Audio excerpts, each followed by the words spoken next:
Labas vakaras kolektyvas, taigi šiandieną sėkmingojo ketvirtadienio recapas. Turėjau 2 treidus, abu USDJPI.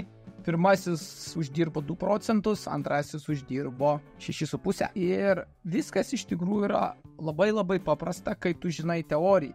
Todėl meistro kursai, labai aktuali informacija, iš tikrųjų patys išmoksi treidinti ir tikrai galėsit pasigauti kur kas geresnių įėjimų ir uždirbti iš Forexo. Tačiau, kaip ir visados, kiekvienoje srityje turi investuoti į save, šiuo atveju investuoji savo edukaciją tam, kad uždirbtum ateityje. Trečiadienis buvo labai prastas, turėjau 3 treidus minusinius su premiumais minus 3%, tačiau ketvirtadienis abu 2 treidai, kaip sakykime, sėkmingi, mes juos pražiūrėsime, kas kaip prie ko, ir overolė pliusas su premiumais startavome šį mėnesį, rugsėjo mėnesį su pliusu. Tad varam pasižiūrėsim. Taigi, prasidėjo mūsų dienelė, ne? USDJPI, iš karto grafikas po refresho davė, ką davė? Davė žemyn reakciją ir važiavo į viršų. Iš karto matome, kad šitoje vietoje mes turime Azijos high, ne? Ir tada padavimas apačion. Padavimas apačion irgi labai įdomiai suvažinėjo, apačią mes turime būtent šitoje vietoje. Ir dabar, jeigu kam įdomu, visas šitas žalias, toks tamsiai žalias, jisai yra atėjęs pas mane iš istorijos. Gerai, man atrodo, 4 valandų grafikas atėjęs iš istorijos, ne? Jep. Pas mus yra šitoj vietoj imbalansas neužpildytas, kas duoda papildomo svorio, jog 4 valandų imbalansas gali duoti mum stiprų mušimą į viršų arba į apačią. Priklauso, kaip juda grafikas būtent toje dienoje. Kaip matote, žiūrėkit, labai įdomiai. Čia 4 valandų grafikas grįžo į apačią, o šitas grįžo į apačią ir padavė viršų. Šitas lygiai taip pat grįžo į apačią, padavė viršų. Šitas kendalas padavė apačion, breikino mūsų imbalansą, daėjo iki demando ir padavė stipriai viršų. Bet mums visą tai nėra aktualu, iš tikrųjų man nėra aktualu labai stipriai, nes mano darbas, mano visas edžas, visa mąstysena ir psichologija yra pastatyta ant minutinio grafiko, tai kas yra dėstoma meistro kursuose. Taigi einam, pasižiūrėsim minutinis grafikas ir mes čia turėjome 2 treidus. Vienas šitoje vietoje. Ne. Kasgi man patiko sukurtas. Laujus pradėta važiuoti viršų, nusimti šitie likvidity lygiai. Taip tariant, pakeistas čia reakcijas, ne? Kaina pradėjo judėti viršų.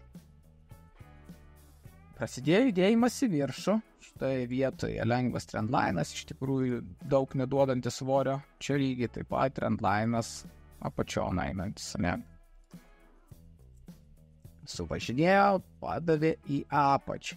Ant minutinio turime kaip ir čia rektorio pasikeitimą, žiūrint iš kur žiūrėsim, bet galime čia daleiskime duoti, jog pas mus yra čia rektorio pasikeitimas. Šita didžiulė zona, tai kaip matėte, firvelio gapas, imbalansas, jisai buvo pilnai užpildytas ir paduotas į viršų, duota reakcija. Ir dabar, ko aš laukiu, tai yra mažesnio imbalanso, būtent šita zona. Kai kolinai grįžo, breikino, vėl padavė į viršų, padavė apačion.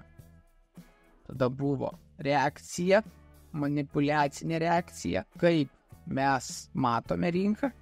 Ir šitoje vietoje, kas buvo nusimtas likviditis. Labai minimaliai, tačiau buvo nusimtas likviditis. Ir dabar Discord'e galite matyti pirmas treidas, yesterday pasidalintas ryte, mes turime įėjimą, turime tą reakciją. Fotkė kol padaryta, tai realiai dar 2 minutės dadėkit, tada įvyko ta reakcija ir mes po to laiko turėjome įėjimą, turėjome tik profitus. Ir tada taip, pirmas hitina, antrą selą nusistatėme ties 0,5% ir šitas treidas uždirbo 2%. Iš tikrųjų viskas labai paprasta, pirmas tai profitas yra 1/3, pas man visą laiką tai buvo. Ir man pilnai to pakako. Čia yra minimalus imbalansas, kuris buvo užpildytas. Čia pas mus yra lengvas supply'us, kuris lygiai taip pat buvo grįžta iki jo ir pradėta reakcija žemyn. Ir ties šita vieta, čia mano nusipieštas toksai va. Kad žinočiau, kur yra 0,5%, užsidėtas alertas, kaina grįžo ir grįžo iki jo. Reiškia, bėgame iš treido, pasiėmėm savo treidą, turime 2%, ačiū, viso gero. Tai va tai premiumo išdirbo pirmus 2%, tada nieko. Tada laukiam, nes būtent po pirmos 15, kaip čia tai reiškia, po 3.15 Lietuvos laikų mes turėjome eventą. Būtent šitoje vietoje eventas mums nieko nedavė, išmušė mūsų imbalansą. Šitoje vietoje reiškia, iš 4 valandų grafiko kažkur bus demandas. Man tas nebuvo aktualu, eventas ir tada, kaip matote, šitoje vietoje dar vienas eventas. Ką mes darome? Mes darome nieko. Laikas yra pats pagrindinis dalykas, iš tikrųjų. Laiko manipulacijos yra žvėriškai svarbus dalykas, kurį reikia suvokti. Tačiau daug kas tai net nesivelia ir žiūri pagal kendalus, ar dar kokią nors nesąmonę ir atlikinėja taip savo analizės. Laikas iš tikrųjų yra pagrindinis variklis. Vienas iš pagrindinių. Laikas, liquidity ir imbalance. Ką reikia suvokti Forexe? Vat būtent šitos dalykus. Ir kaina, žiūrėkit, čia davė eventą, čia davė apačion, čia davė į viršų.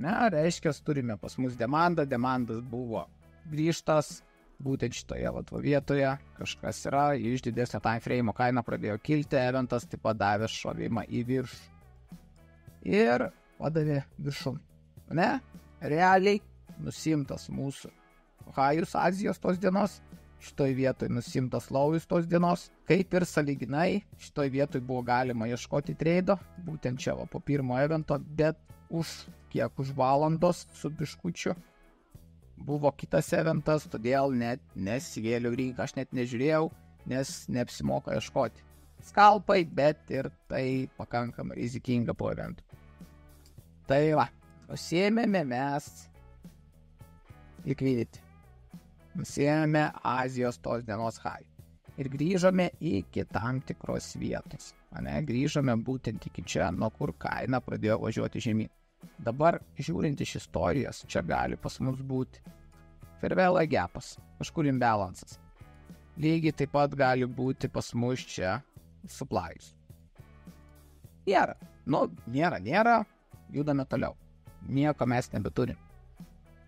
Pasižiūrėjom, kaina pradėjo judėti apačion.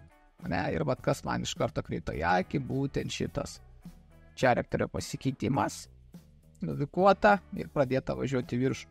Šitas vikas, šitas vienintelis vikas, tas minutinis grafiko, padavė virš kendalas ir labai stipriai suvažiavo žemyn.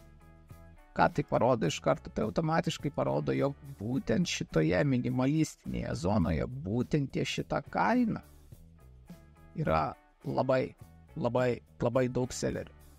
Man to pakako. Kaip confirmationą, kaina iki čia sukilo, dabar galim pasižiūrėti, aš kainą daviau būtent šitoje vietoje. Reiškia, dar čia buvo kelios minutės, iki kol galėjo premiumai visi įeiti, kol mes visi galėjome pasidžiaugti.